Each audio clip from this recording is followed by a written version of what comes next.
കുറ്റമാണെന്ന് തെളിയിക്കുന്നതിൽ prosecution ദയനീയമായി പരാജയപ്പെട്ടിരിക്കുകയാണ്. ഇവിടെ നിയമത്തിന്റെ പിടിയിൽ നിന്ന് അകന്ന് യഥാർത്ഥ കുറ്റവാളി നമുക്കിടയിൽ തന്നെ എവിടെയോ ജീവിക്കുന്നു എന്നോർക്കുമ്പോൾ കോടതിക്ക് ദുഃഖമുണ്ട്. പ്രതിക്കൂട്ടിൽ നിൽക്കുന്ന സത്യരാജ് നിരപരാധിയാണെന്ന് കണ്ട് കോടതി അയാളെ നിരുപാധികം വിട്ടയക്കുകയാണ്. എന്നാൽ പ്രമാദമായ മറ്റു ചില കുറ്റകൃത്യങ്ങൾക്ക് ഉത്തരവാദിയായത് കാരണം ഈ വ്യക്തിയെ വിട്ടയക്കരുതെന്ന പോലീസ് ഡിപ്പാർട്ട്മെന്റിന്റെ അപേക്ഷ മാനിച്ചുകൊണ്ട് സത്യരാജിനെ റിമാൻഡിൽ വയ്ക്കാൻ കോടതി ഉത്തരവിടുന്നു.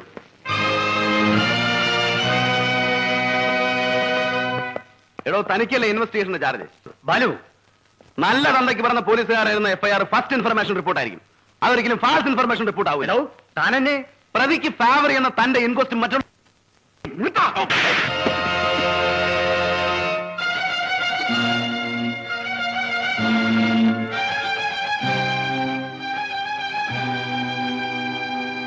Mister Balram, this is too much.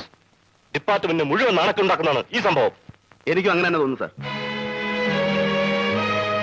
ഒരു കൊല നടത്തി രക്ഷപ്പെട്ട പ്രതിയെ മണിക്കൂറുകൾക്കകം പിടിച്ചു കൊടുത്തിട്ടും ആ കേസ് തെളിവില്ലാതെ പോയില്ലേ? കൊലക്കേസല്ല ഇവിടെ അന്വേഷിക്കുന്നത്. കോടതി ഉറപ്പിൽ നിങ്ങൾ കാണിച്ച പോക്കൃത്തരമാണ്. അതിന്റെ കാരണമാണ് സാർ ഞാൻ പറഞ്ഞു വന്നത്. ആ കേസിനെ പറ്റി ആ സിഐയോട് ഞാനൊരു സംശയം ചോദിച്ചതേ ഉള്ളൂ. കൂട്ടത്തിൽ എന്നൊരു വാക്ക് ഉപയോഗിച്ചത് ശരിയാണ്. അതത്ര മോശപ്പെട്ട വാക്കാണോ സാർ? പുളിച്ച എന്നാണ് അർത്ഥം. നോൺസെൻസ്. എന്നെ ഭാഷ പഠിപ്പിക്കാനല്ല തന്നെ ഇവിടെ വിളിച്ചു വരുത്തിയത്. ചോദിച്ചതിന് സമാധാനം പറഞ്ഞാൽ മതി. നാട്ടുകാരുടെ മുമ്പിൽ വെച്ച് യൂണിഫോമിൽ നിന്ന് ഒരു പോലീസ് ഓഫീസറെ ഇയാൾ എന്തിനു തല്ലി? ഞാൻ തല്ലിയില്ല. പിന്നെ എന്താ മിസ്റ്റർ അവിടെ സംഭവിച്ചത്? പറയണം. ഞാൻ തല്ലിയതല്ല, എന്നെ കൂടെ തല്ലിച്ചതാ. എന്താണോ?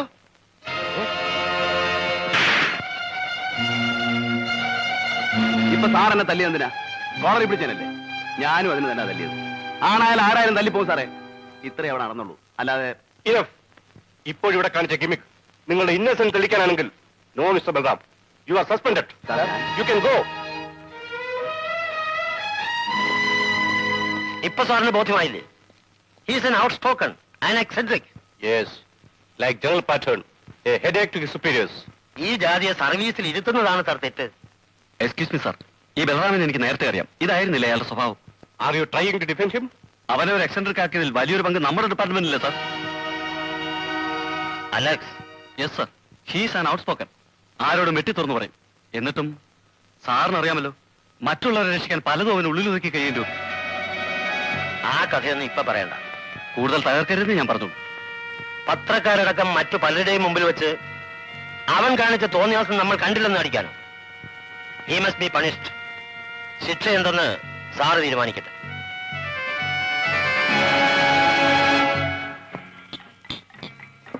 അലക്സിന് എന്റെ ഫീലിംഗ്സ് മനസ്സിലാവില്ല. നാട് നിങ്ങളെ പന്ത് തട്ടുന്ന പോലെയാണ് അവന്മാർ എന്നെ ഓടിച്ചത്. അത് നിന്റെ ഓളത്തരം കൊണ്ടല്ല ബാലു. പിന്നെ നീ എന്താണ് ഈ പറയുന്നത്? നിന്നെ ഒരുമിച്ച് പിടിച്ച് ഒപ്പം സർവീസ് കയറിയവരല്ല നമ്മൾ. എന്നെ പോലെ അർഹിക്കുന്ന പ്രൊമോഷൻ നിനക്ക് കിട്ടിയോ? വേണ്ട, ജോലി പോയാലും ഞാൻ വിടില്ല. നീ നോക്കിക്കോ, എന്റെ പേര് നീ ആക്ഷൻ എടുത്താ DIG അല്ല അവിടെ തന്തേ വരെ ഞാൻ കോടതിക്കാൻ. അതിനാരും നടപടി എടുത്തില്ലല്ലോ. പിന്നെ നീ എന്ത് പുല്ല പറഞ്ഞു പറഞ്ഞ ട്രാൻസ്ഫർ ചെയ്തെന്ന്? മുഴുവൻ കേൾക്കാൻ ഇയാൾക്ക് ക്ഷമയില്ലല്ലോ. അപ്പോഴേക്ക് എക്സൈറ്റഡ് ആയില്ലേ? തമ്മിൽ തല്ലിയ നിങ്ങളെ രണ്ടുപേരെയും സ്ഥലം മാറ്റും. പിന്നെ ഇവിടെ തന്നെ റൂറലിലും സിറ്റിയിലേക്ക്. അത് പണിഷ്മെന്റ് അല്ലല്ലോ. പിന്നെ ഇവിടെ ആവുമ്പം നിനക്കൊരു ചെറിയ വിഷമം ഉണ്ടാവും. എന്നെ സലാം ചെയ്ത് ജോലി ചെയ്യേണ്ടി. ഓ, നിന്നേക്കാൾ പരമനാറികളെ ഞാൻ സല്യൂട്ട് ചെയ്യുന്നുണ്ട്. അയാളുടെ അറിഞ്ഞൂടി. ഒന്നു മതി. വീട്ടിൽ വൈഫും കുട്ടിയും കാത്തിരിക്കും. എനിക്ക് പോകണം. കുട്ടിയെ വിട്, വൈഫെന്ന് പറ. കൂടുതൽ കുടിച്ചാൽ അവളെ നിന്നെ തല്ലും. അതെ, നീ ഒരു ഹെൻബക്ട് ഹസ്ബൻഡ് ആണല്ലോടാ. ആണ്. ഒരു പെണ്ണിന് വഴങ്ങി ജീവിക്കാൻ നിനക്ക് നാണമില്ലടാ? നാറി ഇല്ല. അതൊരു സുഖമാണ്. അനുഭവിച്ചറിയണമെങ്കിൽ നീ ഒരു കല്യാണം കഴിക്കും. ഞാൻ പറയാറില്ലേ, നിന്റെ ഈ മുടിഞ്ഞ കുടിയും എടുത്തയാട്ടവും വഴക്കും മാറ്റാൻ. നിർത്തടാ. ഞാൻ പെൺകോന്തനാണെന്ന് നീ പറഞ്ഞില്ലേ? ആശിച്ച പെണ്ണിനെ കിട്ടാത്തുള്ള വൈരാഗ്യമില്ല നിനക്ക്. അല്ല,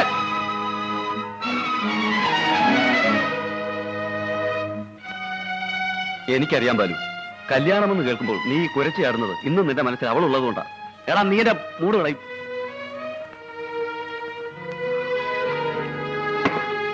വാ പോകാം. നീ വയ്ക്കോ, എനിക്കിതോട് കൂടി. ആ ബില്ല് വേണ്ട, ഞാൻ കൊടുത്തോളാം. പിന്നെ നിന്റെ പഴയ കാമുകി നീ അറിഞ്ഞു കാണും. ഇവിടെ ഒരു കോളേജിൽ ലെക്ചറാണ്, കണ്ടിരുന്നു? വേണ്ട. ആ, ഗുഡ് നൈറ്റ്.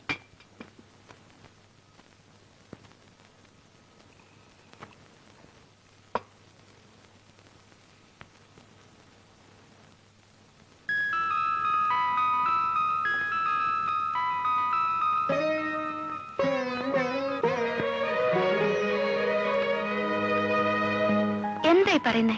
MA പാസ്സായിട്ട് ഞാൻ വെറുതെ വീട്ടിലിരിക്കണം. വെറുതെ അല്ല, ഹൗസ് വൈഫായി.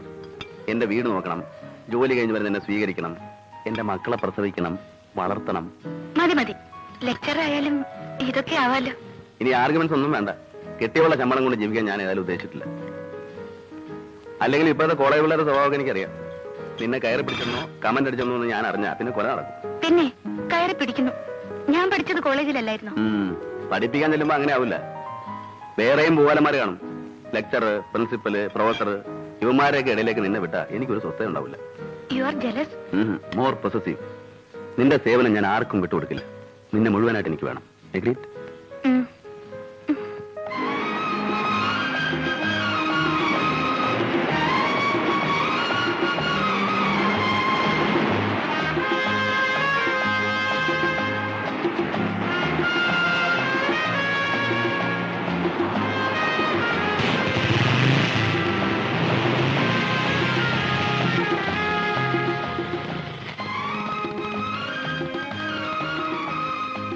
ബാല് കയറുന്നില്ലേ? ഇല്ല. അടുത്തത് ഒഫീഷ്യൽ വിസിറ്റ് ആണെന്ന്. എന്ന് വെച്ചാൽ മാരേജ് യൂണിഫോമിൽ.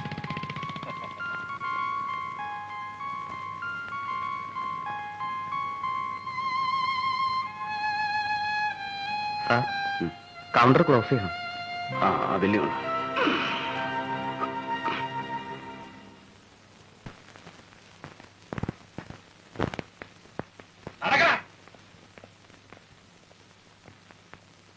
രാഘവനാരെ, ഒരു സംശയം കൂടി. ഇന്ന് എത്രാമത്തെയാ? വെറുതെ അല്ല ആളുകൾ തന്നെ സംശയം വാസം എന്ന് വിളിക്കുന്നത്. ഇത് സംശയമല്ല, കരടി ഇങ്ങോട്ട് വിട്ടുവെന്ന് കേട്ടപ്പോൾ ഒരു നീ പേടിക്കണ്ട വാസു. കരടിയാണേലും ബൽറാം സാർ ആള് ഡീസന്റാ. ഉമ്മർ സാറിന് അറിയോ ആളെ? പുള്ളി തിരുവനന്തപുരത്ത് നിന്ന് ട്രാൻസ്ഫർ വാങ്ങി പാലക്കാട്ട് CI ആയി വന്നപ്പോ ഞാൻ അവിടുത്തെ കോൺസ്റ്റബിളാ. ഇപ്പൊ ഇവിടെ ഇരിക്കുന്ന DIGയോ ഞങ്ങളുടെ SP. അവിടെ നല്ലേ ഈ കേസും കുഴപ്പമൊക്കെ ഉണ്ടായത്. അപ്പോ ഒരു സംശയം കൂടി. അപ്പോ ഇതിന്റെ കാര്യത്തിൽ എങ്ങനെയാ പശ? പുള്ളിയായിട്ടൊരു കാശും വാങ്ങിക്കില്ല. പിന്നെ നമ്മൾ പാത്തും പതുങ്ങിയും വാങ്ങിച്ചെടുക്കുന്നത് കൈയിട്ട് വാരാനും വരില്ല. പുതിയ കോട്ടേഷൻ നിനക്ക് ഇഷ്ടമായോ? കൊള്ളാം.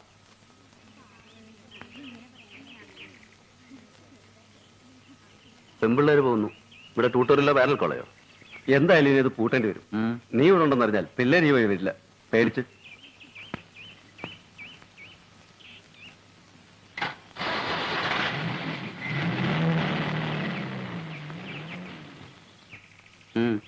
ഞാൻ സാറിനൊന്ന് കാണാച്ചിട്ടാ. എന്താ പറയാം.